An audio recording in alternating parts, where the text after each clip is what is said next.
Good morning, everyone. Thank you so much for joining me. It's lovely to see you today. It's a very wintry feeling, chilly day here in Nevada, but nice to be inside, all toasty warm with lots of stitching to contemplate. So I don't know how it is for you. In our neighborhood, it seems like people put up their Halloween decorations and then went straight to Christmas. And I don't know if it's because it's easier to just, while you're taking one set down, put the next set up, or if it's because it's dark out and people just need a little extra sparkle sooner rather than waiting for it. So whatever the reason, I'm not complaining because I love to see all of the Christmas lights. Stitching in action this week. I don't actually have any to share, but I have seen some wonderful blue flower designs online being stitched, and I'm hoping that pictures of those will come to me before too much longer so that we can share them. And as always, if you're stitching a blue flower design, I would love to see it so that I can share it here and on the website. What I'm stitching now, I haven't accomplished any stitching since the last video because I've been working on new releases and Jingle Ball prep and working on the office, which is coming along very nicely. I'm waiting now for the desk. The cabinets are all covered with paper. The room is painted. The closet is reorganized, which is very, very satisfying. So I'm just waiting for the desk to arrive. I've been on the dining room table for quite a while, so I'm very excited about my desk. I'm cyber stalking it a little bit just as it moves through the delivery chain. But hopefully, maybe even by the next video, the desk will be in place and I can officially move into an office with a door. So, good stuff to cover this week. Right into Stash Spotlight. This time, this is Carissa Beaumont, 1875, from Little Robin Designs. I hadn't seen a ton from this designer, but I really like it. Very cute stuff. And this isn't a very large design. I think it's, what, 137 by 190, so not huge. Charted all in DMC so that it would be easy for you to either pull from Stash or sub from Stash if you want to get drunk with power. I'm thinking I might just stitch the bottom section of it. I love the cat and the dog. Let's see if we can get a better view of those. And of course, I would probably be drunk with power and make those look like two of our cat and dog critters. So yeah, I think that's a really fun stitch, and that's my Stash Spotlight. If you haven't checked out Little Robin Designs, might be worth a look because she's got some great stuff. The World Around. This time it is cattails. I don't know if you have them in your neighborhood. They've been everywhere that I've ever lived in America, actually. So they're really quite common, but they tend to live near water, which even here in the desert, they are right over the block where we walk the dogs. So they've been on my mind recently because we had some very windy days last week and the cattails were sending out the seeds. And so you could see them just coming through the air. It almost looked like snow, but not quite. Anyway, they are remarkable. I had been thinking about them, so I looked them up and come to find they're pretty amazing plants. Turns out you can eat the entire plant. You can, let's see, you can eat the new plants and saute them up like asparagus. You can eat the stems if you cook them. You can eat the bottom parts of the leaves. I wonder if that would be a bit like artichoke. You can eat the puffy seed part at the top. When it's new, you can treat it almost like corn and boil it, cover it in butter, and eat it that way. Then, let's see what else. There's so much that I have to look at my notes. You can eat the pollen, almost like ground nuts, adding it to baked goods. You can grind the roots and make them into flour, or you can cook the roots and just eat them themselves. Now, they have rhizome roots, like an iris or I think a peony, where it's just a long connected tuber that goes along under the ground like potatoes. And so I had no idea you could eat all of a cattail. I did know that they're very important for habitat because they live on the edges of where things are between fully water and very mucky, muddy, brackish. And so you see, even in our neighborhood, tons of animals live in that in-between area, back and forth between the fully water pond areas and the dry areas.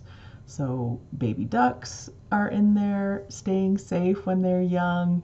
lots of things. The American coot we talked about a few weeks ago lives in there. Obviously lots of amphibians and muskrats, so cattails. Also, not just eating the plants, but you can use them for lots of things. The leaves are very good for weaving, baskets, shelters, furniture, whatever you need from those. And those cattail heads, the long brown part, are packed so tightly together that even in the midst of very wet weather, the inside seeds are completely dry and can be used as survival tinder. So, wow, the cattail. Who knew? Now, just a caution, if you want to try eating cattails, unless you're growing them in your own garden, make sure you're getting them from somewhere where they haven't had pesticides or anything that would be unsafe. But if you have eaten cattails, I would really love to hear about it. So let me know. All right, last video, the question was favorite Halloween candy, and I talked about the fact that mine is the Almond Joy. Lots of you had lots of fun candy to share, and you inspired me to get a little bit drunk with power. We're doing videos for the Jingle Ball of just different things, and one of the ones that I'm doing is how to make a favorite truffles recipe for our family.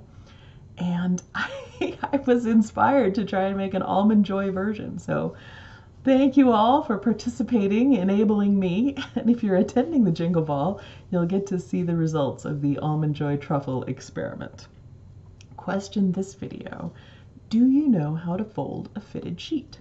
It's one of those funky things, I think, like riding a bicycle, where once you learn it, you never forget, but it can be a little bit dicey until you learn how. I actually didn't learn until well after I was living on my own, and I think it was an old magazine, I don't know, Good Housekeeping or Martha Stewart or something, that finally taught me how to do it, and then ever since, I never forget. But I believe there are multiple methods. I just know in Portland for a long time, we lived in a very small house, and storage was very important, and so being able to neatly fold the fitted sheet and have it stack up so you could see what you had in a row and easily accessible was very important. I'm not sure anyone else in the house knows how to fold a fitted sheet, but not a big deal. It's not as though I spend all my time doing it.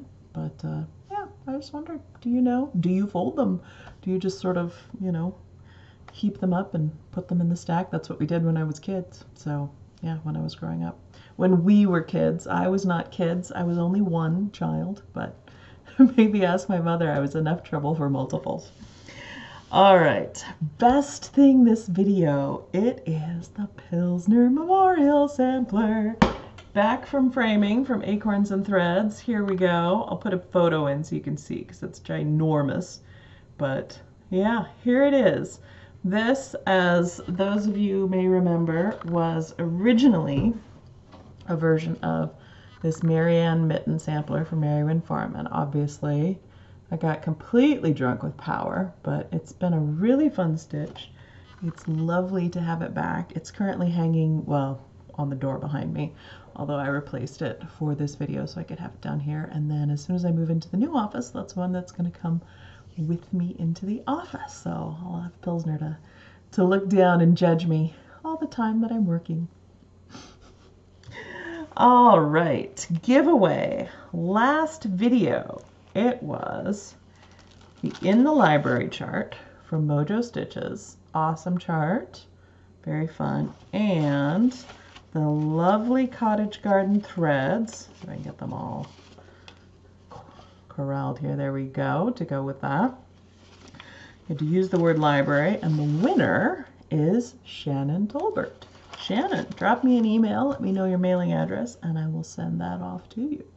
For giveaway this time, because I have new releases, I'm going to pick 3 winners.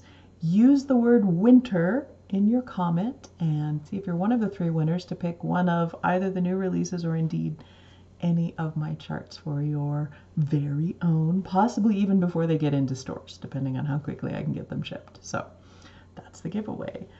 On to announcements. Speaking of new releases. All right, I've got 3 to show here. First one, this is Holiday Card 2022.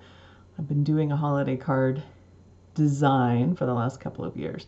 This one is inspired by one of those German Christmas pyramids. My husband and I got one early in our marriage, we went up to Leavenworth, Washington, where they have a Bavarian village, and we would buy Christmas ornaments and eat our body weight in schnitzel and just to have a few fun days. But one of the things that we did buy was one of those Christmas pyramids. It's about this high, and it has all the little, levels that go twirling around with the candles when they make it spin. And it's still a favorite. We pack it very carefully, and every year it's one of the last things to get unpacked for Christmas decorations, and I just love seeing it. So here is my Christmas pyramid. You can see the candles on the side. It's a little bit hard to see while I'm, probably should have just given the photograph, but I might put one in just so you can see it better. We've got bees on here and poinsettias and bee skeps, so I will put in a photograph to make it a little bit easier, but that's the holiday card for this year. Next up, winter quail. This is one that I did first for the Kitten Stitcher Advent box last year, and it was so much fun. I'm so excited to be able to do it now. This one you can see has been stitched, and then over the top is this fun scarf. Great stitching on that one by the model stitcher, and I believe it was Stacy Walker on this one. I can't believe I've forgotten that for a moment, but yes, Stacy did that. Love it. Love the scarf. Now the chart does include two versions. If you don't want to stitch the scarf, the main version doesn't have cross stitching underneath it, just to make it a little bit easier to stitch over the top. There is a version that does have all the cross stitching if you wanted to do it without the scarf. So there you go. A California quail all decked up for the winter, and I will put a proper photograph of that one in as well. Next up, the last of the Seasons of the Heart series. This series has been so much fun to do. I loved designing it. I loved seeing it come out in the magazines, Punch Needle last year, and I have loved seeing it this year as you start to see finishes from other stitchers and the way that they've made it their own. So I'm very happy to be able to share the last piece. A little bit sad, so, bittersweet, I guess.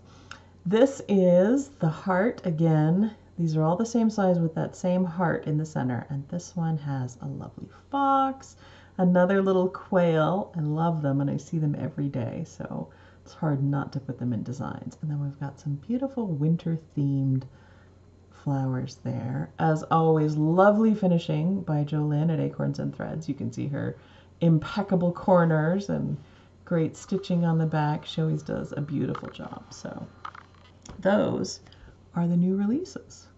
I hope you like them.